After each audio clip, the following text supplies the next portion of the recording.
Mushroom रखे थे fridge में, तो मैंने मशरूम्स को बॉईल किया और मैंने सोचा कुछ तो बनाना पड़ेगा क्योंकि थोड़े से हैं पर मज़ेदार सा चटपटा सा कुछ बनाना है। तो मैंने प्याज लहसुन अदरक को अच्छे से चॉपर में चॉप किया। फिर एक पैन को गरम करके उसमें नॉन स्टिक पैन, बिकॉज़ बिना घी के करना था मुझे, उसमें मैंने एक चम्मच, ये मेरा चम्मच बड़ा था तो 2 और 3 टेबलस्पून के करीब बेसन को मैंने थोड़ी देर के लिए भूना और फिर जो मिक्सचर मैंने मशरूम प्याज लहसुन अदरक का बनाया था उसको मैंने इसमें डाल दिया और फिर इसको अच्छे से भूना जब तक कि बेसन अच्छे से भुन ना जाए और मशरूम का पानी थोड़ा सा सूख ना जाए। तो ध्यान रखिएगा कि पैन नॉन स्टिक ही होना चाहिए, नहीं तो बहुत चिपक जाता है। इसमें भी काफ़ी, बिकॉज़ मैंने घी नहीं डाला था, आप चाहें तो घी या तेल डाल सकते हैं। तो ये मेरा बन के तैयार हो गया है। अब हम इस पे थोड़े से ब्रेड क्रम्स डाल के अच्छे से मिक्स कर लेंगे और फिर मैंने इसके बनाए कबाब और इतने अच्छे कबाब बने कि मुंह में ही घुल जा रहे थे और मेरी बेटी ने तो खूब खुश होके खाए। बने थे थोड़े से पर बहुत यम थे। तो लंच टाइम भी हो रहा था तो मैंने सोचा कि चलो ये बना के फिर अब तो मुझे लंच ही बनाना पड़ेगा।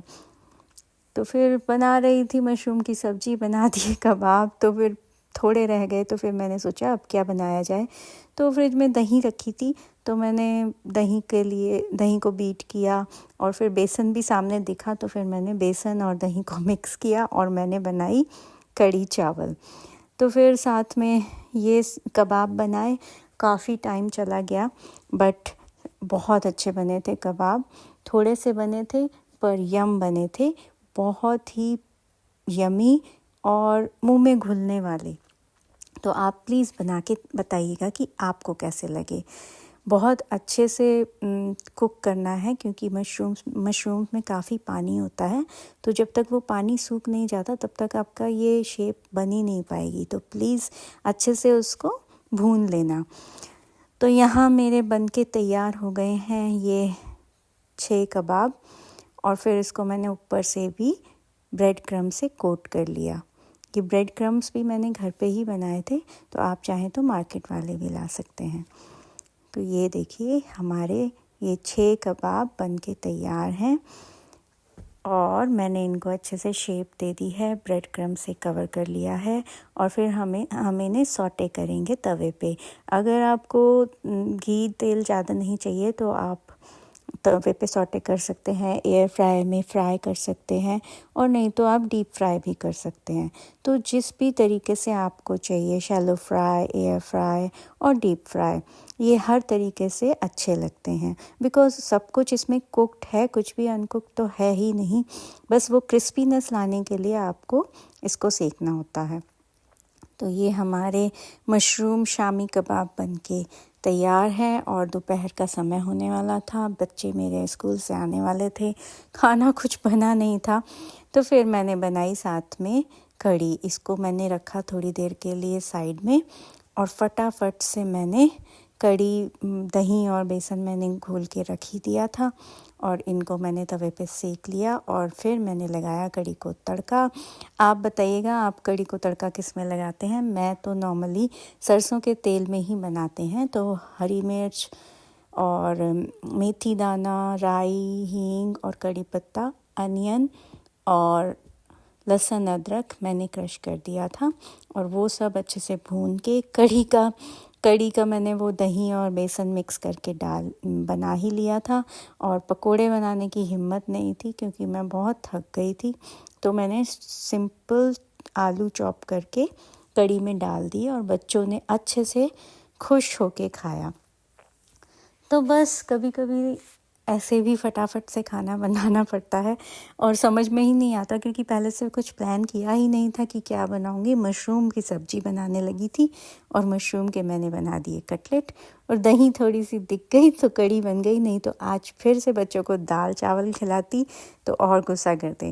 पर यकीनन मेरे बच्चों को अच्छे से पता है कि मेरी मम्मी कभी भी ऐसे कुछ खाना सर्व तो करेगी नहीं, तो मैंने उनके लिए एक यम्मी सा खाना बनाया और हम सब ने बड़े मज़े से खाया। और मशरूम कबाब के साथ तो कढ़ी का कॉम्बिनेशन मुझे पता ही नहीं था कि इतना अच्छा होगा। तो बस कढ़ी चावल और मशरूम कबाब्स आज हमारा डिनर था और सब ने अच्छे से खुश होके खाया। फिर मैंने कढ़ी के मसाले में नमक, मिर्च, हल्दी, धनिया, चाट मसाला वगैरह सब डाल के, क्योंकि कढ़ी खट्टी तो नहीं थी तो इसलिए मुझे चाट मसाला डालना पड़ा, जिससे कि वो कढ़ी में थोड़ी सी खटास आ जाए। तो बस उसमें मैंने बेसन और दही को मिक्स करके रखा ही था।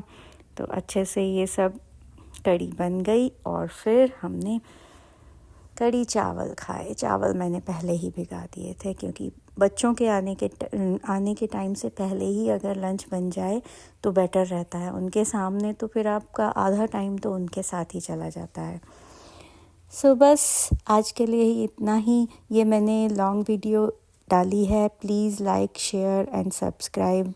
और प्लीज़ शेयर और सब्सक्राइब करने में कुछ ज़्यादा तो है नहीं। प्लीज़, बहुत मेहनत से हम लोग वीडियोस बनाते हैं, तो प्लीज़ लाइक शेयर तो बनता ही है।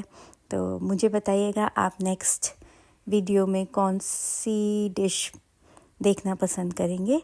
I will try my best and मैं मेक श्योर करूँगी कि आपके लिए अच्छे से अच्छे और नई से नई डिशेस लाके आपको बना के दिखा सकूँ। थोड़े ही दिन हुए हैं अभी मेरे चैनल को शुरू हुए को, तो मैजिक योर लाइफ को प्लीज़ सब्सक्राइब करना ना भूलें। और हाँ, कढ़ी में ना भुना हुआ जीरा अगर डालेंगे ना तो बहुत अच्छा सा फ्लेवर आता है। तो घर का भुना हुआ, बाज़ार वाला ना उसमें फ्लेवर इतना आता नहीं है। तो घर का भुना हुआ जीरा डालेंगे तो बहुत अच्छा फ्लेवर आएगा। और कढ़ी थी, खट्टी नहीं थी कढ़ी, तो फिर मुझे थोड़ा सा चाट मसाला और ऊपर से डालना पड़ा। अगर आपके पास दही खट्टी है तो फिर कढ़ी भी अच्छे से बनेगी। थोड़ी सी खटास तो अच्छी लगती है, मुझे तो बहुत पसंद है थोड़ी सी खट्टी कढ़ी। चलिए, आज का बन गया, आज का हमारा लंच ऐसे बना। और मुझे बताइएगा कि आपका भी कभी कभी ऐसे होता है कि आप बिना प्लान के दिन शुरू करते हैं और फिर इतना अच्छे से सब कुछ हो जाता है और पता भी नहीं चलता। थोड़ी सी एंग्जाइटी होती है शुरू में कि क्या बनाएं, पर फिर जब बन जाता है तो लगता है कि इतना भी बुरा नहीं था। और ये वाला कॉम्बिनेशन तो बहुत ही अच्छा था। ये बन गई हमारी कढ़ी। चावल के लिए मैंने पानी रख दिया था, चावल मैंने भिगो के रखे थे, अब वो हो गए।